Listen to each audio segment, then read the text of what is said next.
नमस्कार दोस्तों जैसा कि हम सिंधु घाटी सभ्यता को देख रहे थे। इस सभ्यता में हमने पिछला क्लास में कुछ हद तक इसको हमने देखा। इसमें हमने देखा कि सिंधु घाटी सभ्यता का खोज के बारे में, जो एक ऐसी सभ्यता थी, ऐसी महानतम सभ्यता थी कि समकालीन विश्व में ये अद्वितीय थी। कैसी थी? अद्वितीय सभ्यता थी। इसके टक्कर में कोई और सभ्यता थी नहीं। उतनी उन्नत अवस्था में, उतनी शहरीकरण नगरीकरण अवस्था में कोई और सभ्यता नहीं थी। लेकिन ये सभ्यता मात्र कितना समय चलता है दोस्तों? तो 2500 ईसा पूर्व से, जो कि हमने बताया कि 2500 से 1750 सर्वमान्य समय है। ठीक है, तो ये समय चलता है दोस्तों, जो कि कितना होता है? तो 750 साल होता है। इतना वर्ष होता है दोस्तों। तो इतना वर्षों तक ये सभ्यता चला। फिर इस सभ्यता का क्या हो गया? पतन हो गया दोस्तों। किसी भी सभ्यता का पतन का कोई एक कारण नहीं हो सकता है। ठीक है, इतनी उन्नत सभ्यता का वो हम देखेंगे दोस्तों, क्या कारण रहा होगा उसको आगे देखेंगे। लेकिन इसमें और हमने देखा दोस्तों कि इसका जो सबसे पहला जानकारी दिया इस सभ्यता से संबंधित कुछ टिल्ले को देखकर, वो कौन था दोस्तों? तो वो था चार्ल्स मेसन। मेसन ने मैसेज दिया। ठीक है, मैसेज दिया मेसन ने, ऐसे आप याद कर सकते हो। फिर ये 1826 में ही दे दिया था।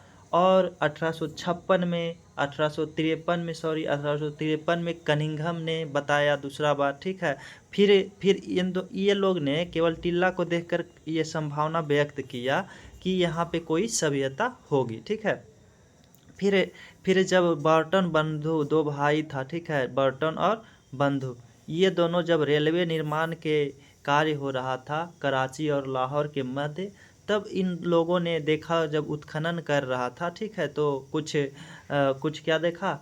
अंदर सभ्यता, कुछ मकान वगैरह ये सब देखा कि कुछ खोदते जा रहा था तो आ रहा था। तो इन्होंने साक्ष्य, एक डॉक्यूमेंट बनाया वहाँ का। ठीक है, और इंग्लैंड भेजा शासक के पास, जो कि शासन कर रहा था भारत में इंग्लैंड उस समय।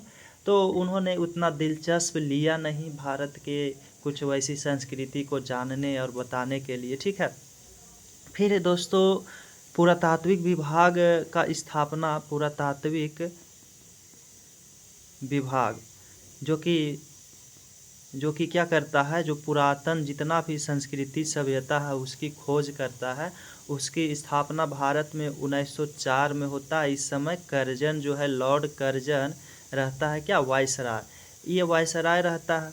यही आगे चल के 1921 में पुरातात्विक विभाग के माध्यम से एक आता है जॉन मार्शल, इसका निर्देशक रहता है। ठीक है, जॉन मार्शल, ये जॉन मार्शल के नेतृत्व में दोस्तों, ये जॉन मार्शल के नेतृत्व में दयाराम साहनी ने, कौन? दयाराम साहनी पहली स्थल का खुदाई करता है। उस स्थल का नाम हमने बता रखा है कि हड़प्पा। क्या दोस्तों? हड़प्पा। चूँकि पहला स्थल हड़प्पा है, इसलिए इस सभ्यता को हड़प्पा सभ्यता भी कहा जाता है। और चूँकि ये सिंधु नदी के किनारे बसा हुआ सभ्यता था, सिंधु घाटी के किनारे बसा हुआ सभ्यता, इसलिए इस सभ्यता को सिंधु घाटी की सभ्यता भी कहा जाता है। फिर एक और नाम हमने बताया दोस्तों कि मेलुहा। क्या? मेलुहा भी इस सभ्यता का नाम है। तो मेलुहा कैसे पड़ा? तो मेसोपोटामिया के लोगों ने, मेसोपोटामिया जो इराक है दोस्तों वर्तमान में, मेसोपोटामिया के लोगों ने इस सभ्यता को मेलुहा सभ्यता के नाम से पुकारते थे। ठीक है, मेलुहा का मतलब उनकी अपनी कुछ भाषा होता होगा। ठीक है, तो ये मेसोपोटामिया दोस्तों, जो कि विश्व का सबसे प्राचीनतम सभ्यता है, सबसे पुराना सभ्यता विश्व का दोस्तों, ये मेसोपोटामिया है, जो कि लगभग कितना 6000 वर्ष पहले की सभ्यता, 6000 ईसा पूर्व की सभ्यता है दोस्तों। कब का? 6000 ईसा पूर्व।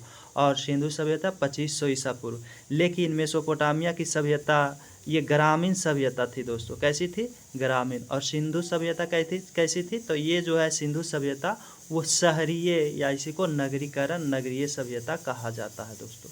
ठीक है, तो इतना हमने विस्तार से देखा। फिर हमने दोस्तों देखा कि मोहनजोदाड़ो का भी खुदाई हुआ तुरंत 1922 में, और क्षेत्र का हुआ जो हम आगे देख लेंगे दोस्तों। ठीक है, जहाँ टिल्ला देखा जाता वहाँ खुदाई कर देता था दोस्तों, ठीक है, कि यहाँ कुछ ना कुछ सभ्यता रही होगी, कहाँ यहाँ भी इसका विस्तार होगी। तो खुदाई होता था। तो मोहनजोदाड़ो के खुदाई जो हुआ था वो हो गया था दोस्तों 1922 में राखल दास बनर्जी के द्वारा। किनके द्वारा? राखल दास बनर्जी। ये जो है सिंधु सभ्यता का सबसे बड़ा स्थल दोस्तों। कौन? सिंधु सभ्यता का सबसे बड़ा स्थल कौन सा था? तो ये था मेसोपोटामिया की सभ्यता। इसी में सिंधु सभ्यता का सबसे बड़ा स्थल दोस्तों ये जो है ये आपका है मोहनजोदाड़ो। इसी मोहनजोदाड़ो से विशाल स्नानागार मिला है, अन्नागार मिला है दोस्तों। ये सब हम लास्ट में देख लेंगे, कहाँ हड़प्पा से क्या मिला है और मोहनजोदाड़ो से क्या मिला है और अन्य जगह से क्या मिला है, ठीक है। लोथल वगैरह ये सब धौलावीरा है, ये सब से हम देख लेंगे क्या मिला है, ठीक है। तो आइए दोस्तों आगे हम इस सभ्यता के विस्तार देखे थे, इस सभ्यता का संस्थापक देखे थे कि इस सभ्यता का जो स्थापना किया था वो कौन था। तो 4 प्रजाति था, ऑस्ट्रेलाइड, मंगोलाइड, अल्पाइन और एक था दोस्तों द्रविड़, जो कि द्रविड़ तो भूमध्य सागरीय एक था, जो कि द्रविड़ भी उसको बोला जाता था। तो इसी का सर्वमान्य है, सबसे ज़्यादा मानता है इतिहास कि द्रविड़ जाति के ही लोग था जो इस सभ्यता का स्थापना किया था। फिर इस सभ्यता का विस्तार हमने बताया दोस्तों कि भारत, अफगानिस्तान और कहाँ? पाकिस्तान में था, ठीक है। भारत, अफगानिस्तान और पाकिस्तान में, जो कि उत्तर में दोस्तों नॉर्थ में कहाँ था? जम्मू कश्मीर। तो पूछ देता है दोस्तों कि नॉर्थ में सबसे उत्तरी भाग इस सभ्यता का कौन सा था? तो मांडा दोस्तों। कहाँ था? मांडा, जम्मू कश्मीर के मांडा में। मांडा दोस्तों ये चिनाब नदी के किनारे। कौन सा नदी? चेनाब नदी के किनारे था। और सबसे दक्षिण दोस्तों महाराष्ट्र में। कहाँ? महाराष्ट्र में, भारत में महाराष्ट्र में। कहाँ दोस्तों? तो सबसे दक्षिण भाग महाराष्ट्र के दैमाबाद दोस्तों एक स्थल है, एक जगह है, यहाँ पे था। ये दैमाबाद जो है प्रवरा नदी के किनारे, ये आप याद कर लेना, प्रवरा नदी, ठीक है, प्रवरा नदी।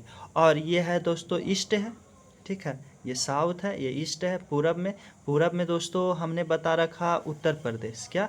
उत्तर प्रदेश। इस उत्तर प्रदेश के एक जगह था जो कि दोस्तों आलमगीरपुर, इस जगह का नाम हमने बता रखा आलमगीरपुर। जो कि ये आलमगीरपुर हिंडन नदी के किनारे बसी हुई थी। कौन सा नदी? हिंडन नदी के किनारे, ठीक है। तो ये सभ्यता का इस प्रकार से विस्तार था दोस्तों। और यहाँ दोस्तों ये पाकिस्तान के बलूचिस्तान में, कहाँ पे? बलूचिस्तान। ये कहाँ है दोस्तों? पाकिस्तान में, बलूचिस्तान में सबसे पश्चिमी भाग में दोस्तों ये सभ्यता का जो विस्तार था वो विस्तार पश्चिमी भाग में कहाँ था? बलूचिस्तान के कौन सा जगह पे? तो बलूचिस्तान में दोस्तों एक जगह था, उस जगह का नाम था आपका सुतका गेंडौर। कौन सा जगह?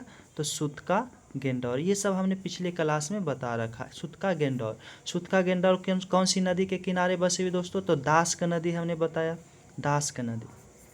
तो आप बता सकते हो आप सबसे उत्तरी भाग में कहाँ? जम्मू कश्मीर के मांडा जो चेनाब नदी में, और सबसे दक्षिणी भाग में महाराष्ट्र के दैमाबाद प्रवरा नदी के किनारे, और उत्तरी भाग में पूर्वी भाग में उत्तर प्रदेश।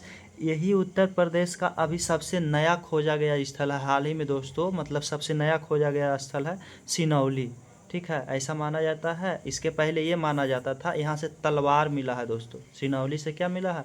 तलवार। तो इसके पहले ऐसा माना जाता था कि मतलब सिंधु सभ्यता के लोग तलवार से परिचित नहीं थे, लेकिन तलवार से नहीं थे तो युद्ध से भी नहीं, पर युद्ध में तो तलवार चाहिए ही चाहिए, तो युद्ध से नहीं पड़ी, लेकिन सिनौली मिला तब लगा कि हाँ ये सब लोग तलवार से, उत्तर प्रदेश में मिला, पश्चिमी उत्तर प्रदेश में दोस्तों, ठीक है। तो वहाँ सिनौली से तलवार मिला। अब तलवार जो है वो लोहा का नहीं है, क्योंकि सिंधु घाटी सभ्यता के लोग लोहा से परिचित नहीं था, लोहा धातु से परिचित नहीं था। ये बहुतों बार क्वेश्चन पूछा। तो ये तलवार किस चीज़ का होगा? तो तलवार था दोस्तों तांबा का मिला है। किसका? तांबा का, ठीक है। तो ये था दोस्तों इसका विस्तार, जो कि हमने बताया कि इसका जो आकार सिंधु घाटी सभ्यता का इतना में विस्तार है, जो कहाँ कैसा आकृति का है? तो इसका आकृति जो है वो त्रिभुजाकार है दोस्तों। कैसा है? तो त्रिभुजाकार आकार में है, ठीक है। ऐसे इस प्रकार से त्रिभुजाकार है।